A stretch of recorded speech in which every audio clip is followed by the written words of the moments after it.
Hello दोस्तों, आप सभी लोगों का स्वागत है हमारे YouTube चैनल स्टडी समागम पर। देखिए साथियों, आज के इस वीडियो में हम चर्चा करने वाले हैं राजस्थान संविदा कर्मचारी परमानेंट 2023 के विषय में।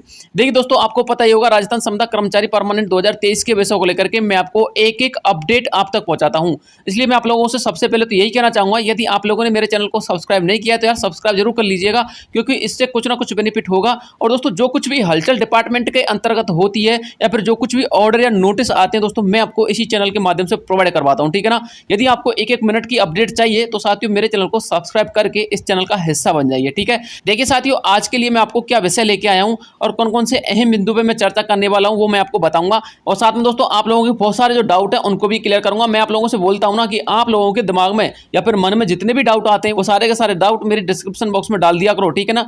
क्योंकि जब मैं अपना नेक्स्ट वीडियो लेके आता हूं ना, तो दोस्तों उस वीडियो में आपके डाउटों का सॉल्यूशन भी लेके आता हूं। इसलिए साथियों, यदि आपको किसी भी पॉइंट पे ऑब्जेक्शन लगे या फिर आपको कहीं पर भी डाउट लगे तो साथियों आप मेरे से पूछ सकते हैं। मैं आपके लिए कमेंट बॉक्स हमेशा ओपन करके रखता हूं ताकि आपके सारे डाउटों का यहां पर सॉल्यूशन किया जा सके। ठीक है ना। अब देखिए साथियों, आज के वीडियो में मैं क्या चर्चा करने वाला हूं वो पहले तो समझ लीजिए। देखिए, सबसे पहला जो आपका डाउट होता है वो ये होता है कि सर हमको तो ऐसा लग रहा है कि जो अभी चुनावी माहौल चल रहा है राजस्थान में, सिर्फ चुनावी माहौल की वजह से ये संविदा की प्रक्रिया लगाई जा रही है। जैसे ही चुनाव हो जाएंगे, राजस्थान सरकार आ जाएगी या फिर राजस्थान में सरकार बन जाएगी, उसके बाद ये जो संविदा को लेकर के जो प्रक्रिया चल रही है ये प्रक्रिया बंद हो जाएगी और संविदा कर्मचारी हमेशा संविदा पर ही लगे रहेंगे। वो कभी भी परमानेंट नहीं होंगे, उनका कभी भी नियमितीकरण नहीं हुआ। हमको तो ऐसा डाउट लगता है कहीं ऐसा ना हो कि ये पूरा जो खेल हो वो राजनीति का हो। ठीक है ना। सबसे पहला पॉइंट मैं आपको ये क्लियर करूंगा। देखिए साथियों, मानता हूं कि आपके दिमाग में ऐसा प्रश्न जरूर उठ रहा होगा, लेकिन साथियों आपके इस डाउट को क्लियर करने के लिए आपको आज मैं प्रमाण दिखाऊंगा। ठीक है ना। प्रमाण दिखाने के बाद ही दोस्तों इस वीडियो में आगे बढ़ूंगा, ताकि आपको पता चल जाए कि वाकई में आपकी जो प्रोसेस चल रही है वो रियलिटी में चल रही है या फिर वैसे ही फेक चल रहा है। ठीक है। और साथ में दोस्तों आप लोगों को इतना और बता देता हूं, हमारे चैनल पर कभी भी फेक वीडियो नहीं बनाई जाती है। हमारे चैनल पर हमेशा आपको ट्रस्टेबल वीडियो देखने को मिलेंगी, कभी भी दोस्तों फेक वीडियो देखने को नहीं मिलेंगी। हमारे पास यदि कंटेंट है या फिर नहीं है ये डिपेंड नहीं करता दोस्तों। यदि कंटेंट नहीं है तो हम दोस्तों आपको फेक वीडियो बना करके व्यूज नहीं कमाते हैं। ठीक है ना। इसलिए इस बात को भी आप गांठ बांध लीजिएगा। यदि हमारे चैनल के माध्यम से आपको सूचना प्रोवाइड करवाई जा रही है ना, तो दोस्तों वो एकदम 100% सटीक है और दोस्तों वो ट्रस्टवर्दी इंफॉर्मेशन है। ठीक है ना। इसलिए आप आंख बंद करके विश्वास कर सकते हो।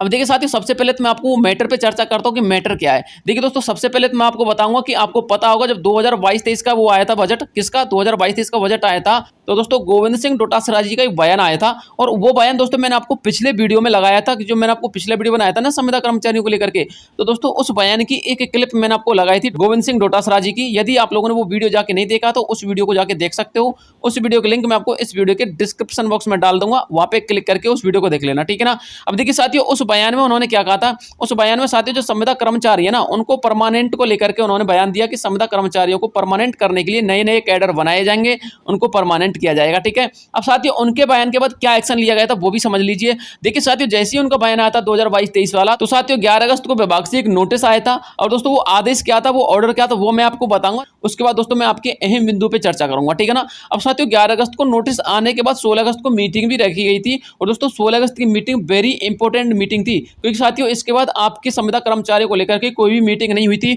आप लोग बार बार कमेंट में आके ये कहते हो कि सर आप बार बार 16 अगस्त की मीटिंग की चर्चा लेके आ जाते हो। देखिए साथियों, 16 अगस्त की जो मीटिंग थी ना वो 1 से लेकर के 1.5 घंटे, कितने 1 से लेकर के 1.5 घंटे चली थी। उसमें बहुत सारी अहम बातें रखी गई थी। अब साथियों उस मीटिंग के दौरान हमें जो बातें प्राप्त होती है वो मैं आपको हर वीडियो में कुछ ना कुछ बातें जरूर बताता हूं। आपको पिछले 2 वीडियो में दोस्तों 16 अगस्त से संबंधित बहुत सारी बातें बताई हैं, यानी कि 16 अगस्त को जो मीटिंग हुई थी उससे रिलेटेड दोस्तों बहुत सारी बातें बताई हैं। अब साथियों 16 अगस्त की मीटिंग से संबंधित क्या बात है वो भी मैं आपको बताऊंगा। इसलिए साथियों आप बार बार ये कमेंट मत किया करो कि सर आप बार बार 16 अगस्त की मीटिंग को लेके आ जाते हो। देखिए साथियों 16 अगस्त की मीटिंग की अहम बात जो हुई थी वो आपको बताना जरूरी है, ताकि आपको ट्रस्ट हो जाए, क्योंकि बहुत सारे लोगों को तो ट्रस्ट ही नहीं होता है। ठीक है। अब साथियों सबसे पहले तो वो देख लीजिए कि 11 अगस्त को क्या ऑर्डर आया था, वो ऑर्डर देख लीजिए। उसके बाद हम अहम बिंदुओं पे चर्चा करेंगे। ठीक है ना।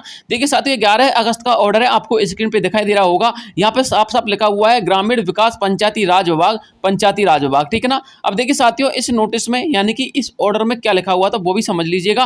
वैसे साथियों ये ऑर्डर जयपुर से इश्यू किया गया था। कहां से? जयपुर से इश्यू किया गया था और 11 अगस्त को दोस्तों ये ऑर्डर आया था। ठीक है ना। ये दिनांक यहाँ पे लिखा हुआ है, लेकिन दोस्तों इसका दिनांक मुझे पता है कि 11 अगस्त को इसका ऑर्डर आया था। अब देखिए साथियों ऑर्डर क्या था वो भी आप देख लीजिए। ये साथियों मैंने आपके लिए ऑर्डर की प्रतिलिपि खोल दी है आपके सामने, आप इसको पढ़ सकते हो। पहले मैं आपको इसको पढ़ के बता देता हूं, उसके बाद इसको अच्छी तरह से समझा दूंगा। ठीक है ना। देखिए साथ यहाँ पर लिखा हुआ है माननीय मुख्यमंत्री महोदय बजट घोषणा 365 वर्ष 2023। ठीक है। ये उसी समय का ऑर्डर है दोस्तों जब गोविंद सिंह डोटासरा जी का आपके समकक्ष दोस्तों बयान आया था। ठीक है ना। तो दोस्तों अपने बजट देख लिया होगा। पंचायतों को सुदृढ़ करने की दृष्टि से कॉन्ट्रेक्चुअल सर्विस रूल्स, इसको समझ लीजिएगा किस पे, कॉन्ट्रेक्चुअल सर्विस रूल्स के अंतर्गत, ठीक है ना।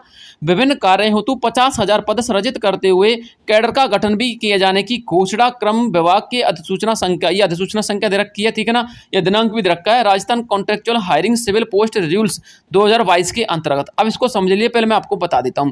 देखिए साथियों, इसमें यह कहा है कि जो कॉन्ट्रेक्चुअल रूल्स पे जो कर्मचारी लगे हुए हैं उनको लेकर के कैडर बनाए जाएंगे। क्या? उनको लेकर के कैडर बनाए जाएंगे। जो आपका आईएएस पैटर्न आया था ना, आपको पता है ना, आईएएस पैटर्न के थ्रू आपको परमानेंट किया जा रहा है, ठीक है ना। तो जो दोस्तों ये आईएएस पैटर्न आया था उसके समकक्ष, और साथ में दोस्तों जो नए कैडर बनाए जाएंगे उसके समकक्ष ये नोटिस आया था। साथ में साथ ही उसमें यह भी कहा गया है कि 50,000 नए पद भी दोस्तों संविदा कर्मचारियों के सृजित किए जाएंगे, लेकिन साथियों उनको तुरंत की तुरंत परमानेंट नहीं किया जाएगा, पहले उनसे संविदा पे काम करवाया जाएगा। 50,000 पदों पर जो कर्मचारी आएंगे ना, उनसे दोस्तों संविदा पे पहले काम करवाया जाएगा दोस्तों, उसके बाद उनको पक्का किया जा सकता है, यानी कि उसके बाद उनको परमानेंट किया जा सकता है, ठीक है ना। यहां तक समझ में आ गया साथियों।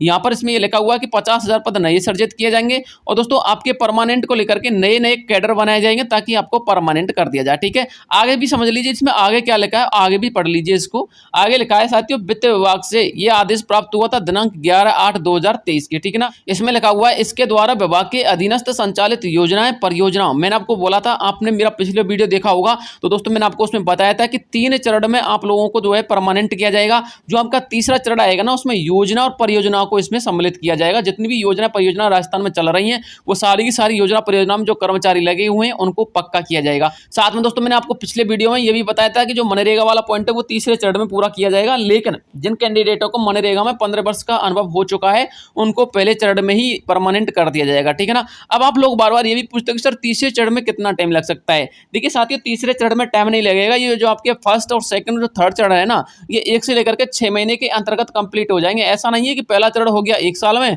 दूसरा चरण हो गया दूसरी साल में, और तीसरे चरण को लग गए 5 साल, ऐसा कुछ नहीं है, ठीक है ना। आपको 1 से लेकर के 6 महीना के भीतर भीतर ये परमानेंट होने की प्रक्रिया पूर्ण हो जाएगी, ठीक है। आगे भी देख लीजिए, आगे इसमें क्या लिखा हुआ है। आगे लिखा हुआ है, राजस्थान ग्रामीण आजीविका विकास परिषद, स्वच्छ भारत मिशन, ग्रामीण जल ग्रहण विकास एवं भू संरक्षण विभाग, महात्मा गांधी नरेगा, आ गया ना महात्मा गांधी नरेगा। उसके बाद दोस्तों उसमें कार्यरत संविदा कर्मियों को उक्त नियमों के अंतर्गत लाए जाने का तथा उनका पारिश्रमिक निर्धारित करने का, यह भी समझ लीजिएगा, क्या? पारिश्रमिक निर्धारित करने का तथा नवीन पदनाम रखे जाने की वित्त विभाग की सहमति के क्रम में कार्यरत ऐसे संविदा कर्मियों का पूर्ण विवरण अद्यतन किए जाने, वित्त विभाग के दिशा निर्देश के अनुसार ऑनलाइन पोर्टल विकसित किए जाने हेतु सूचना प्रौद्योगिकी। अब पहले इसको समझ लीजिए। देखिए दोस्तों, जब ये नोटिस आया था ना साथियों, ये नोटिस तब आया था जब वित्त विभाग से इनको परमिशन मिल गई थी, क्योंकि आपको पता होना चाहिए जब कभी भी गवर्नमेंट वैकेंसी निकाली जाती है, क्या गवर्नमेंट वैकेंसी निकाली जाती है, तो साथियों वैकेंसी निकालने से पहले फाइनेंस डिपार्टमेंट से परमिशन लेना जरूरी होता है, क्योंकि फाइनेंस डिपार्टमेंट ये निर्धारित करता है कि इसके लिए जो हमारे पास पैसा है वो है या फिर नहीं है, इनको हम परमानेंट कर सकते हैं या फिर इन वैकेंसी को निकाल सकते हैं या फिर नहीं निकाल सकते। साथियों आपके पदों को लेकर के, यानी कि जो आपके 50,000 पद आए उनको लेकर के, साथ में दोस्तों आपको वो जो परमानेंट किए जाने के जो कैडर बनाए जा रहे हैं उनको लेकर के वित्त विभाग से दोस्तों अनुमति ली गई थी कार्मिक विभाग के द्वारा। जब दोस्तों कार्मिक विभाग ने वित्त विभाग से अनुमति ली थी तो साथियों वित्त विभाग ने अनुमति दे दी थी। जब साथियों वित्त विभाग ने अनुमति दे दी थी तो दोस्तों राजस्थान ग्रामीण विकास मंत्रालय जो विभाग है उसके माध्यम से ये नोटिफिकेशन जारी किया गया था। ये नोटिफिकेशन मैं आपको पढ़वाया जा रहा हूँ, ठीक है ना। ये दोस्तों जब ऑर्डर आया था ना तो वित्त विभाग से परमिशन लेने के बाद आया था, ठीक है ना। इसमें ये कुछ लिखा हुआ है, आगे भी पढ़ सकते हैं, आगे मैं आपको थोड़ा सा और पढ़वा देता हूँ। आगे देखिए इसमें क्या लिखा हुआ है। आगे लिखा हुआ है, दिशा निर्देश ऑनलाइन पोर्टल विकसित किए जाने हेतु सूचना प्रौद्योगिकी विभाग उनके द्वारा चाहिए जाने वाली सूचना उपलब्ध करवाने एवं शेष पद पर आवश्यकता के अनुसार सृजित करने संबंध में श्री संजय शर्मा अधीक्षण अभियंता ये रहेंगे। प्रोजेक्ट शाखा रहेगी, मुख्यालय को नोडल अधिकारी नियुक्त किया गया। यानी कि आपके इस कैडर को लेकर के और 50,000 पदों को लेकर के और आपको जो परमानेंट फाइल चल रही है दोस्तों उसको लेकर के जो हमारे संजय शर्मा जी हैं, क्या संजय शर्मा जी हैं, उनको नोडल ऑफिसर के रूप में दोस्तों नियुक्त किया गया, ठीक है ना। अब दोस्तों इसके बाद आगे क्या लिखा हुआ, आगे आप इसको पढ़ सकते हैं। आगे देखिए साथियों इसमें लिखा हुआ है प्रतिलिपि, ठीक है ना। ये प्रतिलिपि भेजी गई थी सूचनार्थ एवं आवश्यकता कार्रवाई हेतु, ये प्रतिलिपि भेजी गई थी जयपुर से। अब देखिए साथियों अहम पॉइंट क्या है वो समझ लीजिए। अब देखिए साथियों ये जो मैंने आपको नोटिस दिखाया ना दोस्तों, ये नोटिस आया है हमारे ग्रामीण विकास विभाग से। किससे?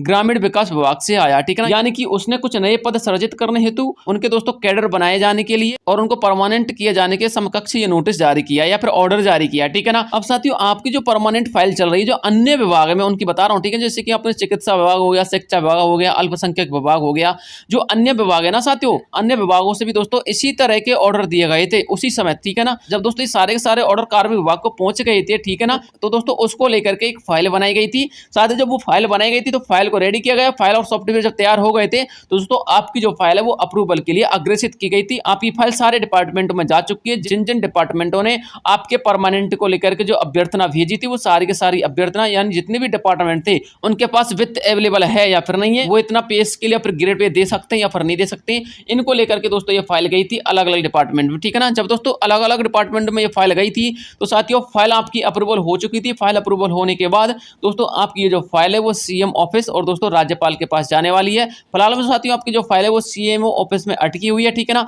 उसका दोस्तों राज्यपाल के पास जाएगी। राज्यपाल के पास से दोस्तों अप्रूवल होते ही आपकी प्रक्रिया शुरू हो जाएगी। पिछले वीडियो में दोस्तों आप लोगों ने ये भी कहा था कि सिर्फ आचार संहिता लगाई जा रही है, हम क्या करें। देखिए साथियों मैंने आपको पिछले वीडियो में ये भी बोला था कि यदि आपकी फाइल आचार संहिता से पहले पहले अप्रूवल आपकी फाइल को मिल जाता है तो दोस्तों आपकी प्रक्रिया सुचारू रूप से शुरू हो जाएगी। देखिए साथियों आपकी प्रक्रिया तो शुरू हो जाएगी लेकिन दोस्तों आचार संहिता से पहले पहले आपकी फाइल का अप्रूवल होना जरूरी है। देखिए साथियों जब आपकी आचार संहिता लग जाती है ना साथियों तो आपके बहुत सारे जो इंटरनल काम होते हैं डिपार्टमेंट के या फिर जो हमारी राजस्थान गवर्नमेंट होती है दोस्तों वो बहुत सारे कामों को रोक देगी। उसके साथ ही विभागों के लिए ऑर्डर देना या फिर विभागों के लिए नई नई योजना लेके आना, नए कैडर बनाना, ये कुछ ऐसा नहीं कर पा सकती, ठीक है ना। इसलिए साथियों जरूरी है कि आपकी फाइल को अप्रूवल मिले, किससे पहले, आचार संहिता से पहले।